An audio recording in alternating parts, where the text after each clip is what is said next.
Makinig ka mula umpisa't hanggang dulo. Sa balita't kuwento kami ang totoo. Sa mga update, analysis, walang itulak kabigay sa viewpoint ni Panelo. Bawat bagay ay alamin, mula sa mga balitang sariwa hanggang sa malalim na paliwanag. Reaksyon na nakakaaliw, di ka magugulat maniwala. Mas lamang ang may alam nakakaaliw. Masaya sumama ka sa The Viewpoint. Ang kaalaman ay nasa palad mo na The Viewpoint, ang programang maasahan. Tamang analisis, walang kasinungalingan. Bubugin ang iyong kaalaman at magmatakot. The Viewpoint, di Panelo may aral na magpupulot.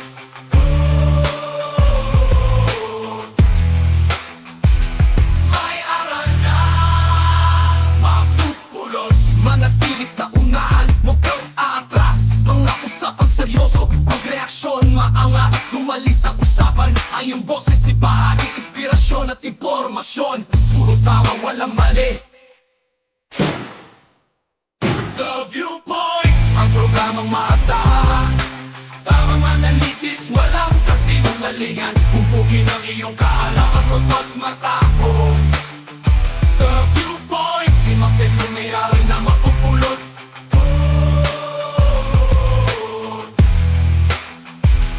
May aral na magpupulot.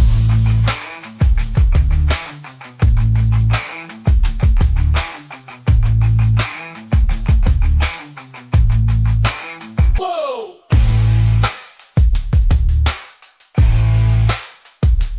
Whoa! The Viewpoint, ang programang maasahan. Tamang analisis, walang kasinungalingan. Bubugin ang iyong kaalaman at magmatakot. The Viewpoint, di Panelo may aral na magpupulot.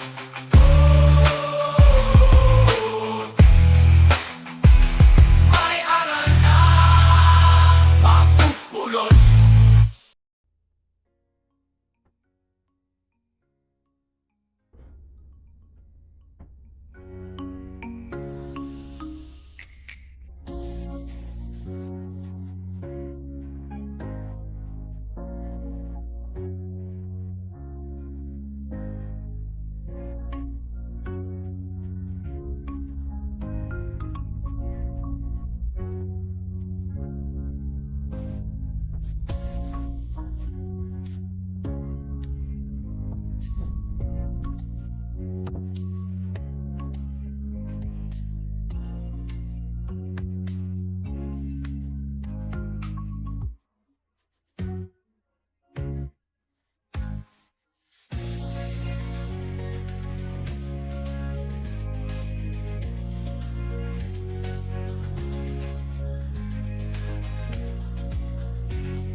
Ayun. Ganun pa ako nagsasalita. Ano ba yan?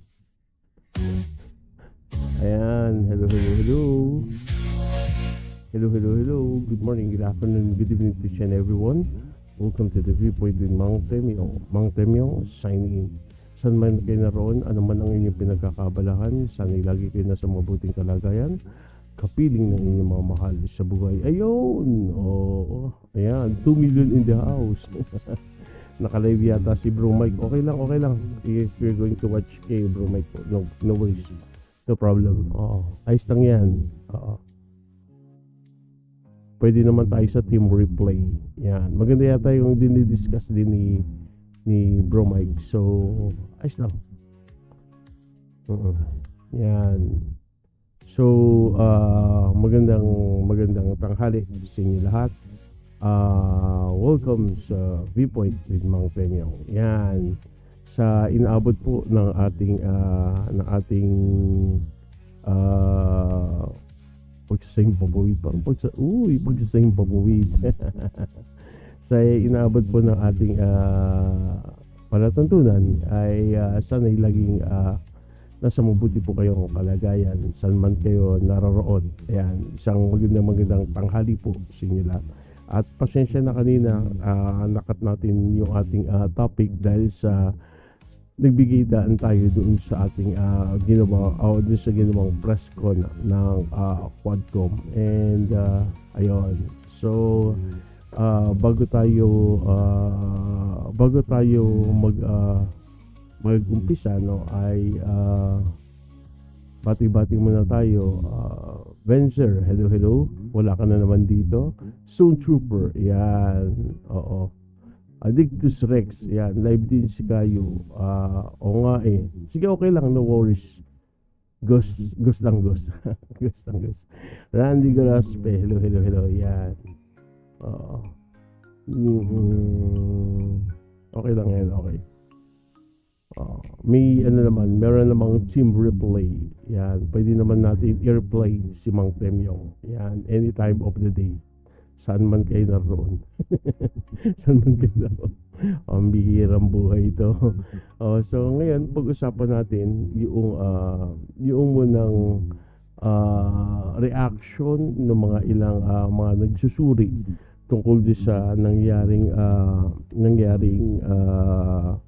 Senate hearing, no, or inquiry, no, na kung saan ay dumalo si Prrd. So puntahan natin, no, and then yung topic natin kanina sa end ng live stream na ito natin pag-uusapan. Pag-uusapan pa rin natin, kaya lang siyempre kung ano yung naka-assign yun, yun ang ating pag-usapan. Ayan, okay, alright. Yan, so puntahan natin yung big story. Okay, at tingnan natin kung ano yung kanilang observation tungkol sa nangyaring Senate hearing, or hindi pala, yung kay Panelo muna pala, kay Panelo.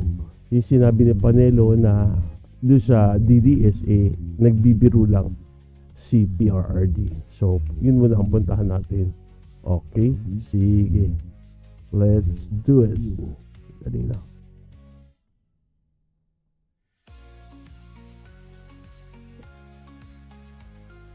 Okay, puntahan natin. Teka, oo, yan muna natin to. Yan, let's do it. Attorney Panelo, kayo na po siguro ang magbigay linaw sa amin dalawa ni Corina dahil tinatanong din po namin ang aming reporter dyan tungkol dito sa Davao Death Squad. What exactly was clear to you on what the President said about the Davao, the former President said about the Davao Death Squad? Sandali lang. Oopsie. Wait lang, guys. May nakaharang na mukha eh. Umpisan ulit natin. Yan, let's do it. Attorney Panelo, kayo na po siguro ang magbigay linaw sa amin dalawa ni Corina dahil tinatanong din po namin ang aming reporter dyan tungkol dito sa Davao Death Squad. What exactly was clear to you on what the President said about the Davao, the former President said about the Davao Death Squad? Sinasabi niya kasi sinisismis na may death squad, yung mga police death squad. At wala, no such animal as death squad. Tapos, nagbigay siya ng statement na yung mga criminals doon, sila nagpapatayan. Sila ang death squad ko. Yun ang ibig niya sabihin. Kaya lang, itong si Tibero, si Senadora, pinipilit niya na, inamin niya rin na may death squad. Kumbaga, he was being taken out of context. Lahat naman doon sa mga resource persons, klarong-klaro na yun ang ibig niya sabihin. But didn't the former President, doon po sa mga napakinggan ko at napanood, Attorney Salvador Panelo, sinabi niya na, hindi ba sabi niya, tingnan mo yung mga nasa kanan ko, lahat yan, na naging chief of police ko. Yan ang mga leader ng Davao Death Squad. Yan, yung senador, yan yung tingnan mo, yung si Senator Bato, hindi ho ba nagsabi din ng gano'n ng Pangulo? To what do we, or how should we understand what the former President said? Actually, he was only joking. Kaya yun nga ang hirap eh, di ba? Yan ay Senate hearing. Bakit mo kailangan magbiro? matino kang tinatanong ng mga senator, di ba? Kaya nga sabi ko itong hearing na to, napaglaruan lang sila ni Duterte. Sa totoo lang. Oo. Ano ba nakukuha ng Senate sa hearing na yan? Di ba?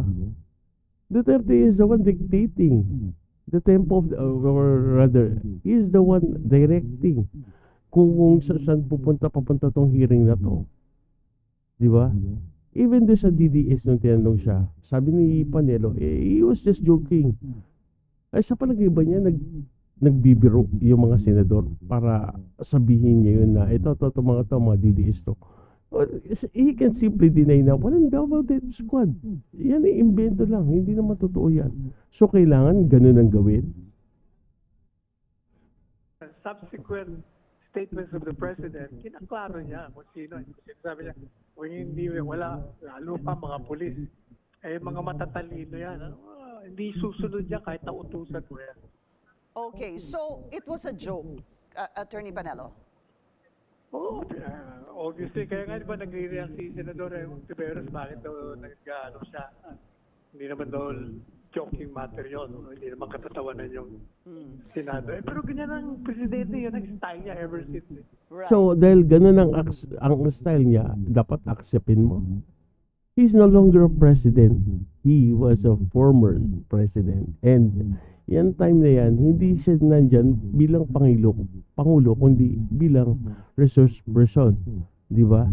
Yung mga bataan niya ang nag-request na magkaroon ng parallel hearing tungkol sa EJK.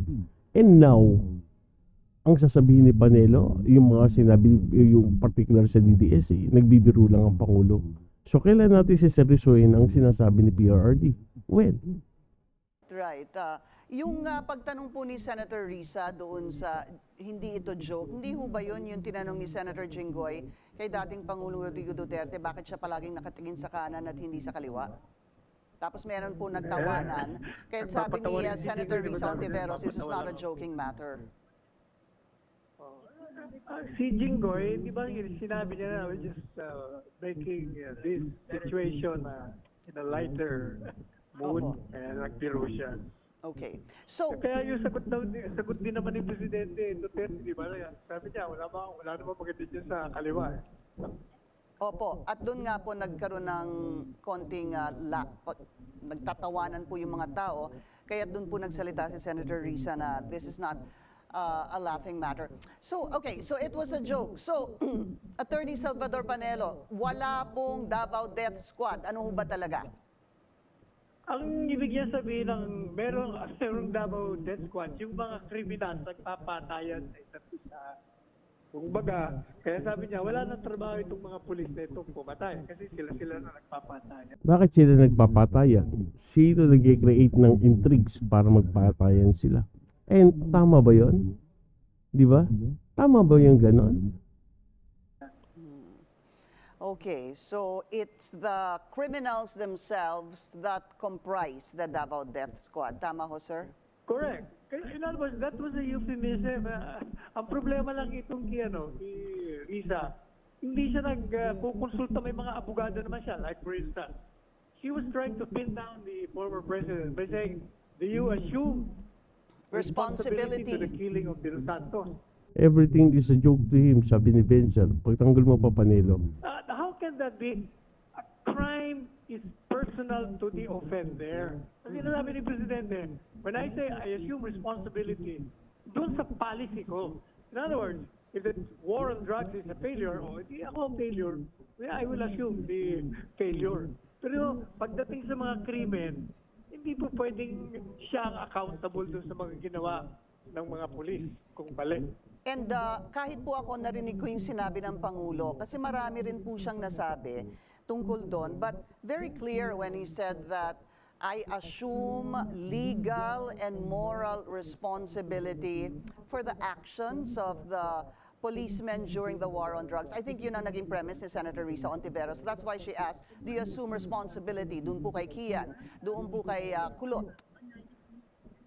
Pero mali yun kasi kung nagkonsulta lang siya sa abogado niya sa likod, masasabihan siya. Hindi, kasi galing kay PRD. Though, ako naman, tama din naman yung sinabi ni Panelo dito. Pero, Kasi ang punto dito is yung sinabi ni PRRD, di ba?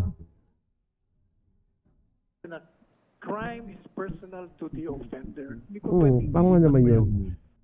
Sabi ni Venture, Senate is not a place to joke around. You take an oath and it clearly states to tell the truth and nothing but the truth. Walang sinabing mag-joke ka during and iyon nga kasi, di ba? Ito'y proof. Ito'y investigation in aid of legislation. So, ginagawa ito, nagkakaroon ng ganitong hearing. Bakit? Para makalikha ng batas or baka makapag-amend ng batas regarding sa ganitong mga sitwasyon na mayroong pang abuso, pang mamalabis o ano pa man pagdating sa mga paglaban sa drugs, no?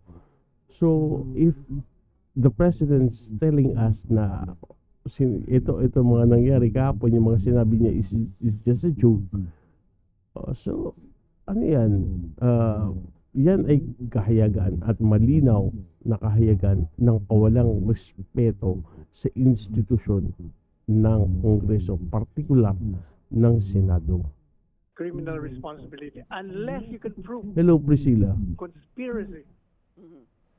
Pag mapupo na conspiracy, ibang usapan yun. Wala eh. Okay.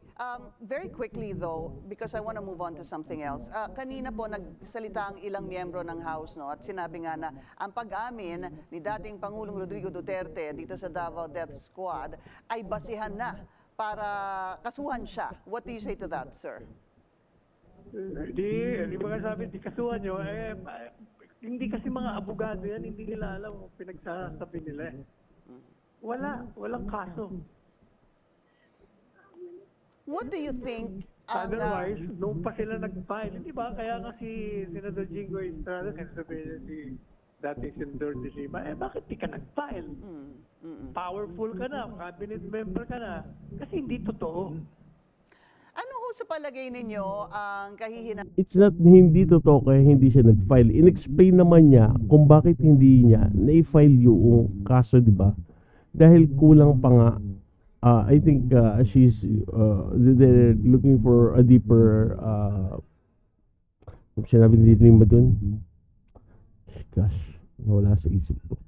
I think naghahanap pa sila na mas matindi pang ebidensya para makumpleto yung pag-file ng kaso laban kay PRRD or laban dun sa war on drugs ni PRRD.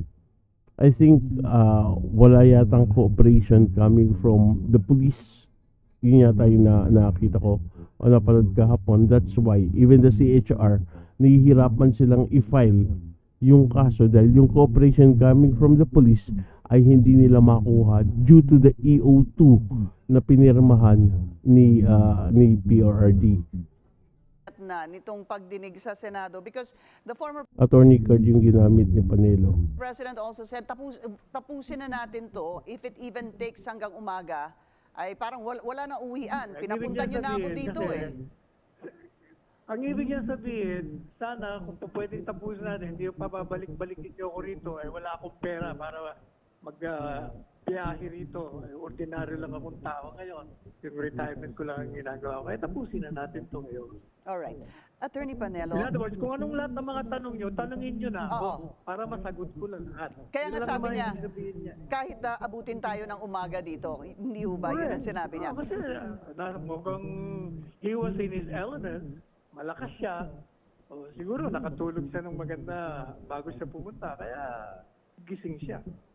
Do you think that if there was, of course there will be another hearing dyan po sa Senado, sakaling imbitahan ulit si dating Pangulong Rodrigo Duterte ay pupunta pa siya o talagang kailangan tapusin na to ngayong araw na ito sa kanya? Yung kanyang, all the questions for him. Ang ibig niya sabihin, Sabi ni Benzer, may dalawang blue book ang Davao. Isang joke book at isang totoong blatter book. kung halimbawa bukas ituloy, pwede pa siya kasi isang araw lang naman, kadarating niya lang, pwede siya mag-overnight. Will Kumbaga he? practical purposes, Opo. nandito na, pinatawag niyo ako, ba't hindi niyo patapusin na natin? Siya ba mag-a-attend sa Quadcom, Attorney Panelo? Hindi ko alam yung sa Quadcom, wala pa naman yata ang imbitasyon ng pangalawa o rescheduling na. hearing sa Quadro. Do you think he should attend? Would you advise him to attend? Kanila, alam mo, hindi mo kailangan advise si Presidente Duterte. Alam niya, he's a lawyer. He's a very smart lawyer. Hindi mo kailangan ng advice niya. So you won't give Saka any sinabi advice niya because na it's up to attend siya, him. di ba? Kaya lang siya hindi naka-attend nun kasi masyadong short notice. Natanggap niya, kadarating niya lang from Manila, nag-landing pa lang sa Davao, tapos papatinin mo the day after o 2 days after. Siyempre, may problema ka. Kaya nga ang suggestion ko sa Quad Committee, bigyan niyo ng mga 2 weeks naman yan. Kasi baka may mga engagements siya, no? Kaya baka hindi maganda ang pakiramdam. Yun po ang sinabi niya, hindi Pero, maganda ang kanyang sinabi niya na pakiramdam. gusto ko siyang umaten. Okay, so tingnan Nag-volunteer na nga natin. siya, di ba? Public meeting, sinasabi niya, imbitahan niyo ako. Tingnan If you natin cannot find kung me siya ay magpapakita nga. Hello, Head Baker. Pinadala niyo, just invite me publicly and I will go there. Just let me. Maraming salamat po sa inyo. Okay, From Barangay Gap to RTC, hawak ni Diggs sa Davao. Paano makukuha ng info? sir, maraming salamat po sa inyo, dating Chief Presidential Legal Counsel Salvador Panelo. Attorney Ito lang nga guys, no, bago tayo pumunta din sa second video, no, yung observation ng ilan, no,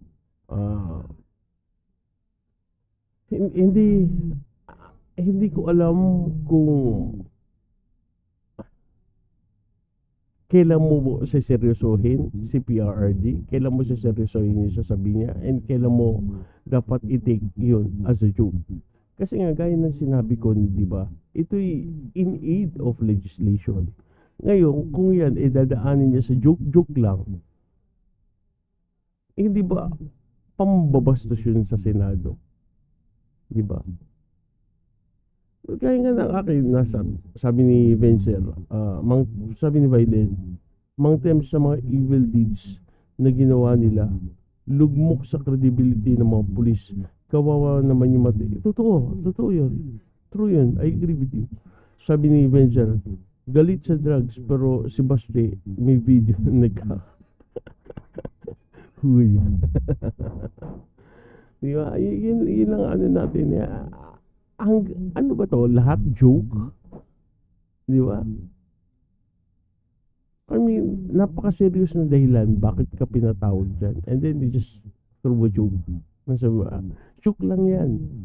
Di ba? Nagbibiro lang siya tungkol sa DDS. And people are watching. Di ba? So, paano siseryosohin ng taong bayan ang Senado kung yung dating Pangulo hindi naman ito nire-respeto? Di ba? So, ewan ko, kung para kay Panelo, okay lang mag-joke. So, iba kasi ang dating sa akin, di ba? Ibig sabihin, okay lang bastusin ang Senado.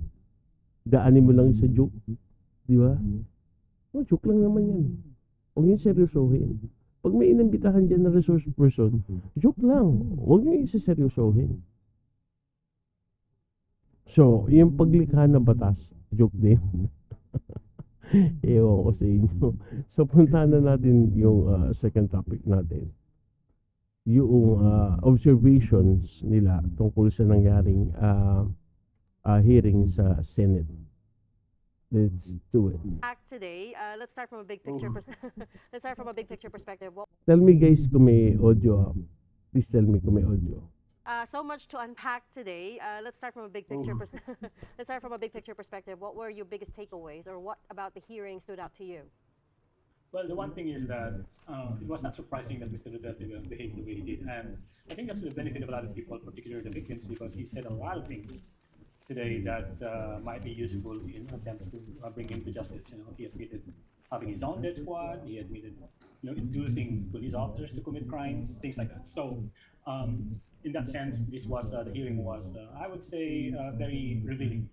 On the other hand, though, I think the Senate was hijacked by this person. He basically ran away with it. He controlled practically the flow of the conversation, and the senators were not given much chance to, to question him in a way, in very significant ways. Senator Raisa Ontiveros did try to elicit some answers from him, some more details, but he didn't get much help from her colleagues in the Senate. So that's kind of sad. And so, in my mind, I think the senators failed in their duty to really exercise some oversight in taking Mr. Duterte's word. Totoo naman eh. I agree with him, di ba? Sa palagay ko, hindi ako fan ni Hontiveros. I'm not a fan of Risa. Di ba? Binabatikos ko rin yan. Pero, ang nangyari kasi ito, parang wala, di ba? Yung manner ng pag-handle ng Senate. Alam mo, iba ang iniisip ko kasi dyan nung sinabi na kay Coco ibibigay yung pagli-lead ng Senate investigation. Hindi ko naman sasabi na ganung kataas agad ang ano, pero ang iniisip ko considering na si Coco is a lawyer, no? And matagal na rin naman siya sa Senado. Of course, for me, dapat lang talaga nabigay yung dapat na respeto kay PRRD bilang dating Pangulo. Dating Pangulo yan, di ba? Irespeto natin. Pero, dapat din natin tandaan na nariyan siya as what?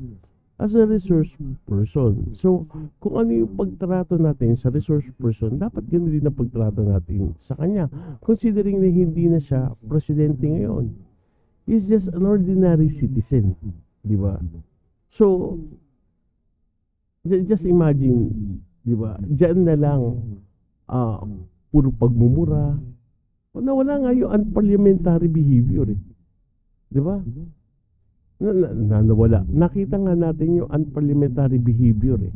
Even yung mga unparliamentary language, umulan kahapon during the Senate inquiry in aid of legislation. And the manner na ina-handle yung inquiry, hindi si Coco ang nagdidictate, kundi si PRRD. Di ba? So sabi ko, what's the difference kung binigay nila kay Bato yan, tsaka kay Bongo? Eh pareho rin naman. Di ba? Galit sa rabies, pero BFF, mimpal mo bullshit.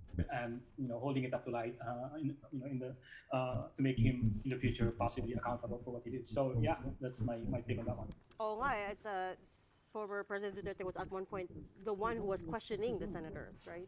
Yeah, if you're familiar with how he held press conferences when he was in power, Yes. it sounded like that a lot. So Yung nga nangyari, yung Senate na yan, nangyari yan. Di ba? Para lang bigyan ng platform si PRRD na magpaliwanag. No? Parang naging press briefing lang niya eh. Di ba? Actually, meron tayong i-discuss na press briefing din niya, pero mamaya na yung 5 p.m. No? Parang ano yun eh, alam mo yung President R during his time, nung meron siyang mga consultations with other cabinet members, no? Having meeting, di ba, with his cabinet members. Di ba? Ganun lang nangyari. Parang ganun lang yan. Di ba?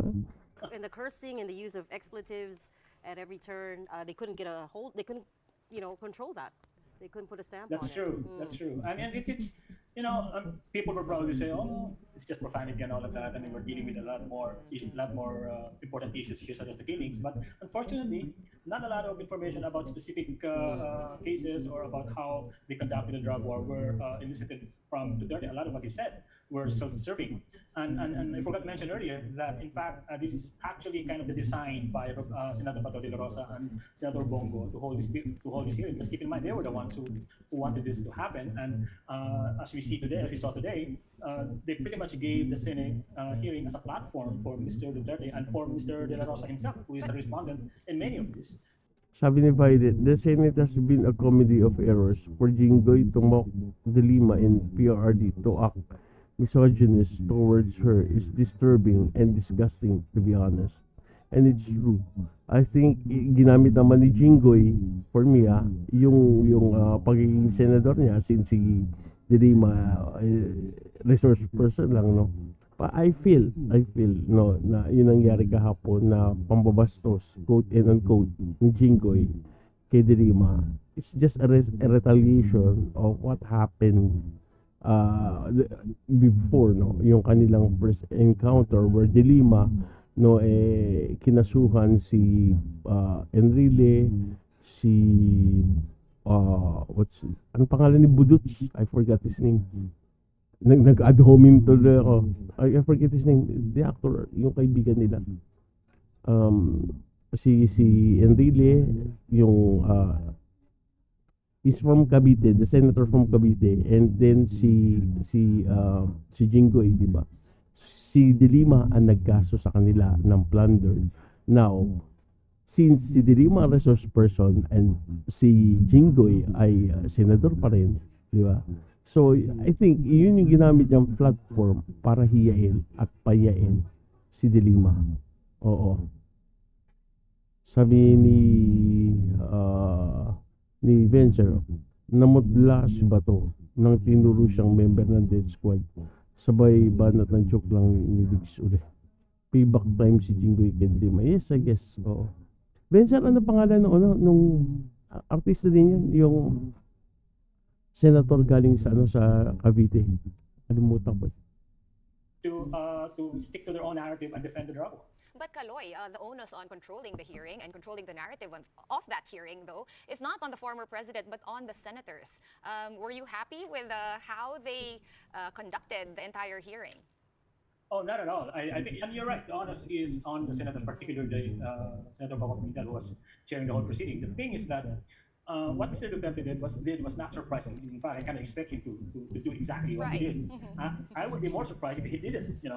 What was disappointing was how he was given so much leeway, how he was given so much, how Mr.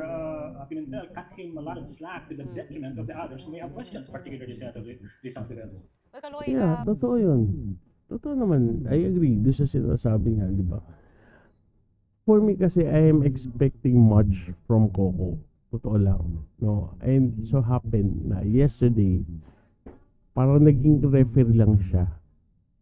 I was expecting him to ask more questions, di ba? And stick to the rules. Kaso, wala eh. Wala.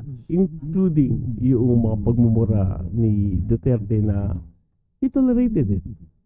Sabi niya, anyway, let's not strike yung pagmumura doon since sanay naman ang tao kay Duterte na nagmumura. So, since sanay ang tao na nagmumura siya nung siya ay Pangulo, ngayong citizen siya, tanggapin pa rin. Okay lang na bastusin ang Senado dahil sa dating Pangulo ang nagmura. What if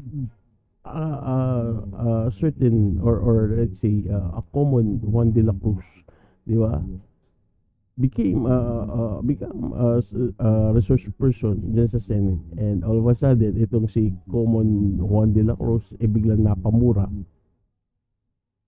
isasayag nyo ba siya sa contempt? O sasabihin nyo na hindi, ayaan nyo na, talagang baka lang ng bibig niya yan? I don't think so, di ba? So sabi ko nga ay dapat kung ano yung house rule applies to all. On the case of in the case of former Prrd, tama lang na ibigay sa kanya respeto bilang dating Pangulo. Pero dapat din naman matutunan niya irespeto ang institusyon ng Senado. Siya'y hindi na Pangulo, siya'y karaniwang citizen at siya ay resource person doon. I was waiting for Coco na i-reprimand si PRD, pero hindi nga yun na nangyari. Instead, si Risa Hontiveros pa nag-call ng attention na tungkol nga sa pagmumura niya. Sabi ni Vencer, senador na artista na galing Cavite, si Budot si Bong, busit ka. Iniwas ko na nga, tama si Bong Revilla. Gusto niya online siya atin ng mga, okay. Kung buhay kaya yung Papa ni Pimentel, inagawan siya ng partido. I think if Miriam still around and the likes of I don't know if Nene, no, hindi ko rin alam. Pero siguro kung buhay pa si Pimentel, yung matanda, iba ang nangyari dyan. Malamang. One thing that he did say in this hearing that is capturing headlines all over the world. Ito pa pala, no? Singit ko, putunin ko si Gretchen, no? Ito rin kasi ang hirap, no? Election period, eh. Of course, di ba? Sino ba naman ang hindi naghahangad na magamit, or sorry for the term, allege, parang pangit allege, di ba? Anyways, this is just my opinion and as well as opinion of others na baka nagagamit lang din yan since election. Kasi alam mo sa House of Representative, by district kasi sila eh, di ba? Ang kampanya nila sa distrito lang nila. Hindi nila kailangan ng boto na galing sa Mindanao. Kung ikaw ay Taga-Laguna ang boto lang ang kailangan mo. Kasi by district kayo eh. Di ba? And we know naman na si PRD eh, malakas pa rin ang charm yan. And galing yan sa Mindanao. So, for others, di ba, siguro, taking advantage, maybe, di ba? Baka kaya medyo easy sila kay PRD, di ba? That he admitted that he had a death squad of 7. Noong una, tinuturo pa niya yung mga PNP chief at saka yung mga director, regional director niya, sinasabi niya, death squad lahat yan. Tapos, nung tinanong na siya ni Senator Risa Hontiveros, when she pressed him on it, sinabi niya, walang pulis at these are criminals killing criminals. Kung hindi, sinabihan niya, kung hindi mo patayin, papatayin kita. My question is, I mean, can we hold him to account with anything that he's saying in this hearing? Because it seems that he says something, tapos babawiin niya, which he does. Classic Duterte. In press conferences. Yeah. But this time, it's a different setting. It's a Senate hearing. And he was sworn. What can we use now? That's a good point that he was under oath actually when he was saying all of this. Probably in a court proceeding, in a kind of like a Philippine court, that would be pointless because he might have some out in the way he was speaking about these things. But keep in mind, the case that's pending now, that's being looked into. Yung pa nga eh, nag-outtake siya. May outtaking na nangyari. Everything is about the position, the golden seat. With ICC, crimes against humanity, tend to have a much wider kind of latitude in terms of determining a person's culpability. So itong mga ganito bagay na, he would say he would induce police officers or police officials to, for criminals to commit crimes so that they can kill them easily. Those kinds of statements, I hope would count to the investigators of the ICC. This underscores actually the level of control Mr. Duterte had and the level of responsibility that he feels towards police officers. Keep in mind, during the hearing, he was like endless about his point to help, to protect, that he was only looking out for the welfare of police officers, things like that. So he was very, very consistent about that. But again, this being a crime against humanity, that will be factored in as well. He insists that he and he alone should be legally be responsible, and that day might just come. Okay, Kaloy, Senator Bongo said a couple of weeks ago, he pointed out that during the Duterte administration, no one wanted to speak out. And in fact, the other lawmakers, some of who are still incumbent today, they even applauded him. Are they completely blameless? And, a lot of people are also saying these hearings are politicized. And the former President Duterte even asked of the Senate, why have I not been brought to justice? And I thought that was a really good question. That was a lot of chutzpah there by the president to challenge the Senate. Indeed, I mean, he admitted he had killed a lot of people. Why am I still not facing any serious charges from any of you? So he's challenging the authorities to. I mean, it's a very in-your-face attitude of the president. And again, that's not surprising. But the senators, back to your question about the senators, are they blameless in all of this? Of course not. A lot of them. Look, there are several in the Senate that remain supporters of Mr. Duterte. There's Bato, there's Bongo, there's Robin Padilla, and a host of others. And even those senators who we might think are neutral in all of this are basically silent. So that silence is, sabi nga nila, complicity. That silence may be interpreted as being supportive of Mr. Duterte. I mean, sure, people are still afraid of him, but look, this administration, in fairness to this administration, the Marcos administration, they're trying to set things right, it seems. it's begun in the lower house of Congress, where a lot of allegations have come out, and which is precisely why this Senate hearing was called to begin with, because they want to counter those allegations. So things are moving. It looks like things are moving accountability-wise, and these senators who enabled the drug war, who in fact also persecuted Laila de Lima and other critics, will have to answer for their behavior at some point. When Duterte said in his opening statement, I have always viewed people addicted to illegal drugs as victims and patients requiring medical help and not as criminals, what was going through your mind? It's a lot of bunk, to be honest. You can't claim to be respecting the rights or the welfare Parang, kinikilala ko na yung mga drug addict, drug pushers, and they need to be rehabilitated. Pero galit ako sa droga, kaya parang iba yung sinasabi sa di umanong pinagawa. Diba? of this, obviously, Parang dinibunk niya mismo yung sarili niya. victims, and at the same time launch a campaign to annihilate them. I mean, it doesn't make sense. And they keep saying, oh, meron kami mga drug rehabilitation centers, facilities we put up. I mean, that's just something that anybody can do. Even Cynthia Billiard did that. But that's neither here nor there. The point is that the drug war, regardless of how many rehab centers you build, and in fact, I would challenge people to check if those rehab centers actually work, because there is some evidence from so-called harm reduction groups that these rehabilitation and treatment centers by the government are not actually working as they should. So anyway, the whole point of all of this is to try to determine how bad the drug war was waged.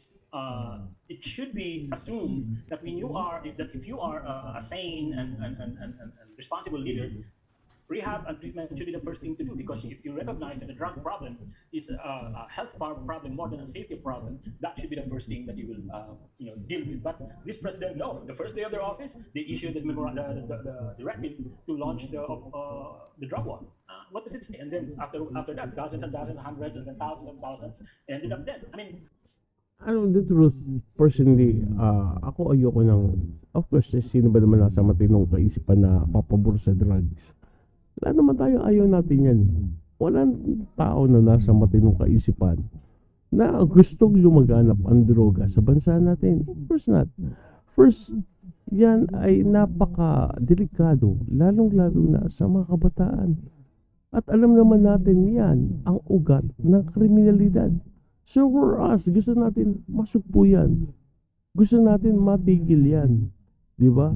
Pero hindi sa illegal na paraan. Yes, nakita ko yung frustration ni PBB, rather ni Prrd as a father and as a politician, di ba?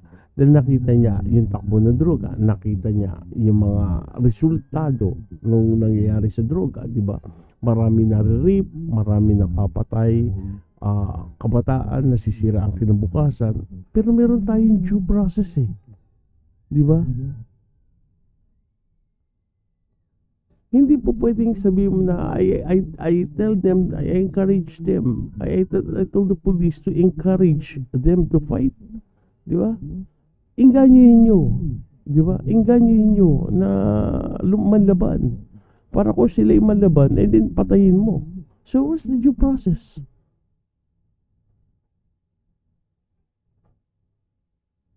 Di ba? Akusado pa rin yung mga yan.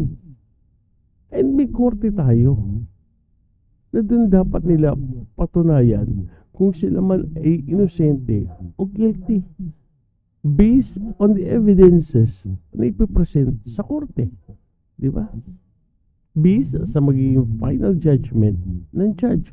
Based sa mga argumentong mangyayari sa panahon na pagdinig nung kaso. Di ba? Kung ang dahilan maraming napapatay, mga inosente, nire-rape, etc., etc. I know, di ba? Masakit yun. Kahit sino naman siguro, di ba? Pero, ano na lang ang mangyayari sa atin? Nasaan na yung due process? Nasaan na yun? Di ba? Considering na, alam naman natin na dati siyang piskal. Alam natin na dati siyang presidente. So, para ma-eradicate mo yung drug war, magtanim ka ng evidence dun sa magkaaway and hayaan mo sila magpatayan. Ganun ba yun? that kind of simple fact flies in the face of what they're saying about any other things about being Sabi ni yan, sabi ni watching. Hindi na nakala. Sabi ni Venture, kawawa naman yung pamilya ng pulis if makulong pero hindi nawala sa pamilya ng namatay sa EJK. Mostly sila yung breadwinner sa pamilya. Mang terms, sabi na ba to, shit happens. So parang ganun lang no? Parang umatay ka na lang na hayop and sabi mo din sa may-ari, sorry, shit happens. Di ba? respecting the rights of drug users. One thing that the former president also kept saying was that he had the back of our police force. Sabi niya, protektado ko sila because of so and so, and they lose their livelihood when they're suspended. At wag nyo silang, kumbaga, all they did was follow. And ako ang dapat kasuhan dito, akong responsable. What do you think was he trying to do there? Speaking to police officers, do you think he was also trying to connect with them with this? I mean, putting that in contrast with Rowena Garma's testimony over at the House of Representatives, do you think he was trying to do something there, or was it just the classic Duterte trying to it's not the first time he has said it. He often does say Pero those things. paulit-ulit kasi. Paulit-ulit. And throughout the 6 years. Yung din nga anyway, di-discuss natin ito mamaya, pero wala masasagasaan at masasagasaan din kasi talaga, di ba? Sabi nga sa akin, someone asked me, may inamin ba si PRD? Sa palagay mo, may inamin ba si PRD sa Senate kapon? Sabi ko, wala. Ba't sinasabi ng ibang abogado meron? Ba't ikaw wala? Wala namang bago sa sinabi niya. May bago ba? Di ba? I mean, siguro sabihin ko na may inamin siya kung something new sa atin. Hindi Presidente pa lang siya sinasabi na niya. And even recorded yan, di ba? Sa mga interviews sa kanya, and even in print. Last LS natin, may pinresent na rin akong ganyan, di ba? Na sinabi niya, di ba? Encourage mo yung mga yan na manlaban. So, yun din na sinabi niya sa Senate. So, does it surprise me? Hindi. Kasi matagal na niya inamin yun Yung pag-amin na hinihintay ko is yung bagong pag-amin. Di ba? And yung sinabi niya na totoong may DDS, tinuro niya yung mga general, yung mga pulis, yung mga DDS yan. Afterwards, ito si Panelo claiming, hindi joke lang yun. Di ba? Sabi ni Vincent, remember yung pulis na si Mayo na may billions of shops in his possession. Alagan ng butas ang putik. Sean is correct. I mean, that's not the first time he did that. I mean, he always was very clear about his support for the police, and for good reason. In fact, during his term, he took extra steps to try to cultivate a very good relationship with the police and the military. And for better or worse, you gotta give him credit for that. But the flip side of that is he clearly used the police for a lot of nefarious activities during the drug war. I mean, you cannot dismiss all of the documentation, not just that came out in the Congress hearing, but all the documentation of a lot of groups, including ours, about the conduct of the police, during the drug war, the abusive, the very, very lethal conduct that they did. And it's not a secret that the police are very, very abusive in the Philippines.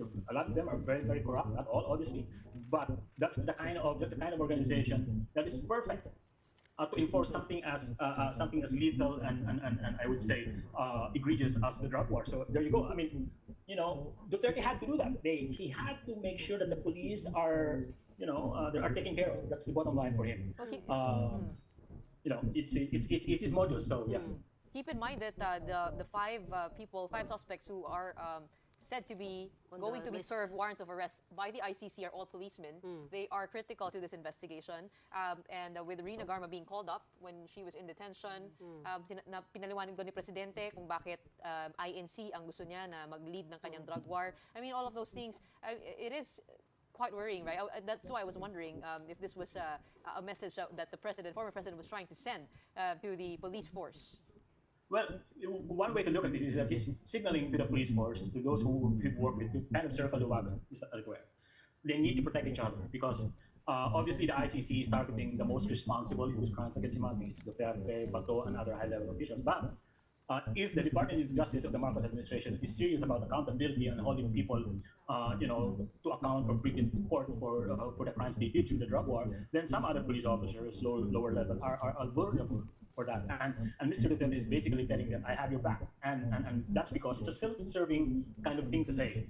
And it's something that parang kayo mga kriminal, you try to protect each other, dapat magkapare-pare yung mga kwento natin. Because if you trace all the kind of the bombshell allegations of this investigation from the get-go, practically all of them involve police officers. And it taxes the imagination, or it taxes credulity to not conclude that the police, the PNP as an organization, has allowed this thing to happen, and they need also to be held accountable. Yeah. Kaloy, super quick, I just wanted to ask Reg, because I saw on your website from Human Rights Watch that drug-related PNP killings are still happening under this administration. Can you tell us very quickly what is happening in terms of PNP-related drug killings? Well, there's a thing. The drug war is still happening, although the level of violence is not as intense as before. People are still being killed. People are still dying. Because one of the reasons is because the drug war policy of Mr. Duterte is still enforced. That's the thing we want the Marcos administration to change, to rescind all of these police orders that operationalize the drug war. Until he does that, all of this talk about him not being Duterte and him promoting human rights, that's going to be meaningless. Right. What is your tally for EJ case under the Duterte administration, total victims? Well, there's kind of a debate as to how many exactly. There's a wide disparity, but what is Human Rights Watch's figure?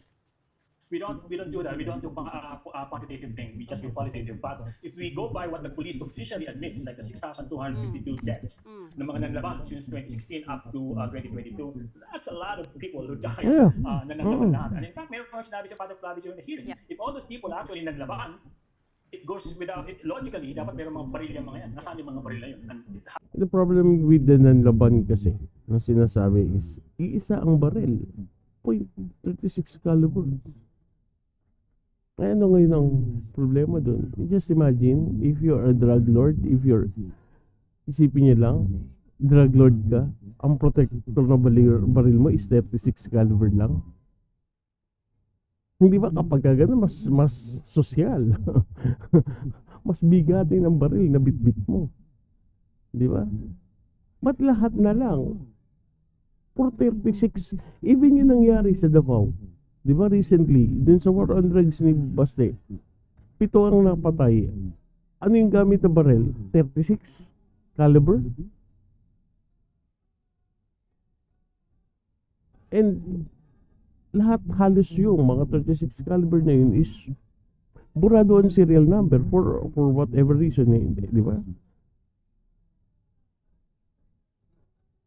Sabi ni Bencher, sabi ni Bencher, in an open secret na police din ang nagpapakalat ng drugs through their assets, kaya hirap silang mawala sa kalsada. Hello, Silver Bullet, Maid Udo. Yan. Deadly mode. Hello, Addictus yan. Di ba? hasn't been accounted for. That is a very good question, but we've run out of time, so we're going to have to leave that there. Thank you so much for joining us tonight and helping us make sense of this. Carlos Conde, Human Rights Watch. So, oopsie, dito tayo.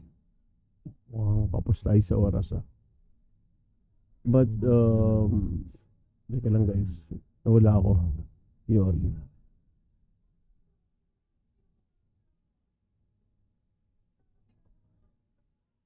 Yun lang ang gusto natin maunawaan at ipakita rito, no? First, yung nangyaring Senate inquiry in aid of legislation. Masaya na nga ako dahil hindi sila ba to ang hahawak ng inquiry, but it's really frustrating to see na ang isang Coco Pimentel ganun-ganun lang hawakan yung ganitong Senate hearing. Masyadong yung leniency towards the President is sobrang kitang-kita, di ba? Sabihin na natin na parang okay, kunwari lang, di ba? Pero gamitin natin itong platform para i-depensa ni PRD yung sarili niya against war on drugs. Never natin nakita sa Senate, no? Never. Even sa House of Representatives na ang isang resource person ang nagdidictate kung yung flow noong hearing, di ba? Kapag merong ganyan na nag-aasta na isang resource person, hindi ba agad-agad kinokol nila yung attention? Or worse, bibigyan pa nila ng warning na ma-cite in contempt. Pero kay PRD, hindi. I'm not wishing na ma-cite in contempt si PRD. Pero ang point ko is yung tapikin mo man lang na matindi na, huy, nandito ka sa bahay ko. Di ba? Oo, kinikilala kitang Pangulo. Dating Pangulo. Bibigay namin si respeto.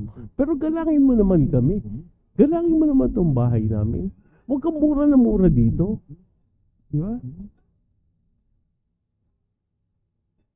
Merong unparliamentary, that's unparliamentary language. Di ba?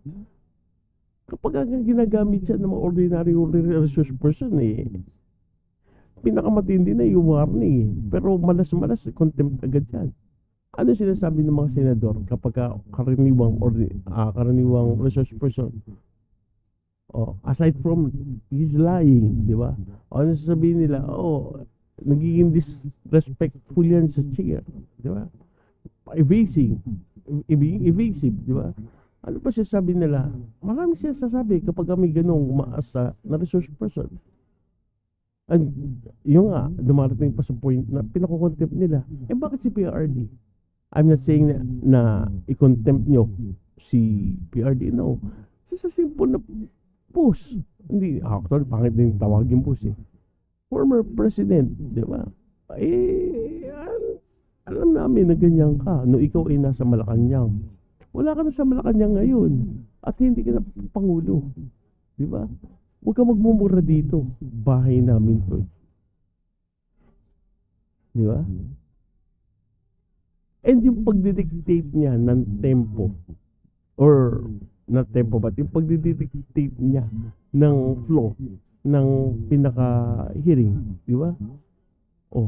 Kaya bang gawin yun ng karaniwang resource person? Sabi ko nga nung pinanood ko yung replay, sabi ko parang nasa press briefing lang ako. Parang press briefing lang to ni PRRT. Parang siya pa rin ang Pangulo eh. Di ba?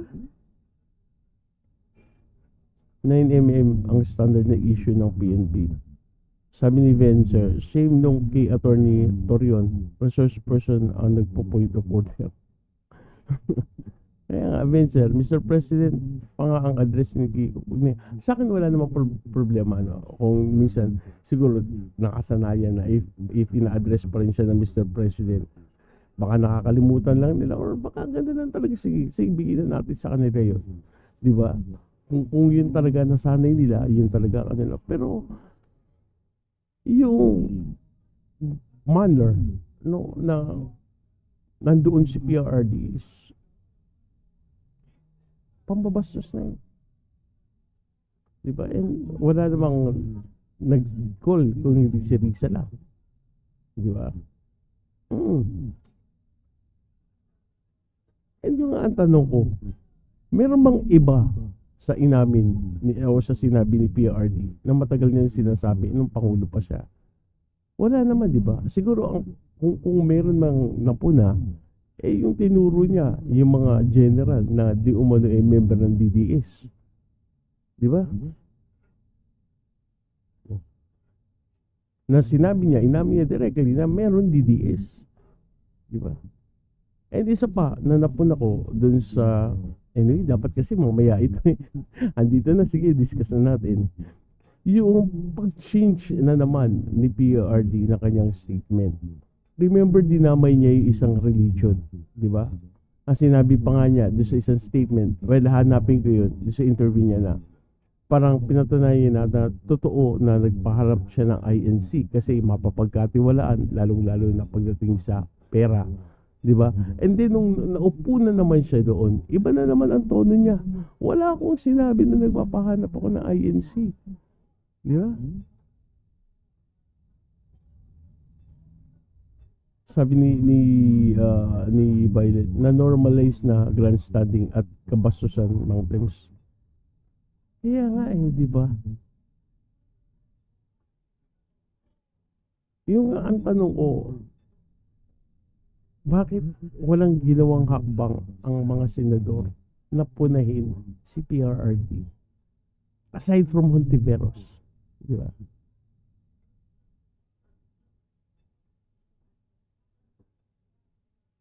And even yung nangyari kay Dilima, I guess that's medyo foul na yun, yung ginawa ni Jinggoy. Di ba? Kabastusan yun. Isa kang kagalang-galang na senador, di ba? Kung hindi mo siya kayang galangin bilang tao, galangin mo na lang siya bilang babae. Di ba?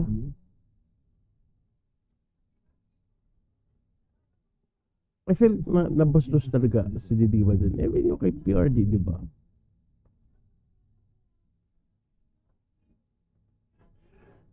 Ay.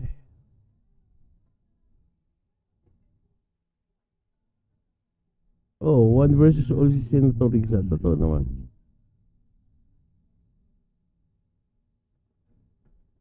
Ay. Well, anyway, dito lang muna tayo guys. And mamayang 5, meron pa naman tayong LS. No? Medyo cut short ko lang to dahil may importante kong errand na gagawin. But mamaya, mas lalaliman pa natin yung pag-uusap. And 5 o'clock, may LS tayo. Ang topic natin is yung naging press briefing ni PRD and yung sa Senate hearing. Siguro ipasok ko na rito yung naputol kanina. Yan. So guys, maraming salamat sa inyo. Sorry to cut this LS short kasi meron lang akong importanteng errand na gagawin. Pero mamaya, tuloy lang natin to. Salamat na marami sa mga narito and God bless us all. See you later mamaya at 5 p.m. So, God bless us all. Take care. This is Mang Temyong now signing out.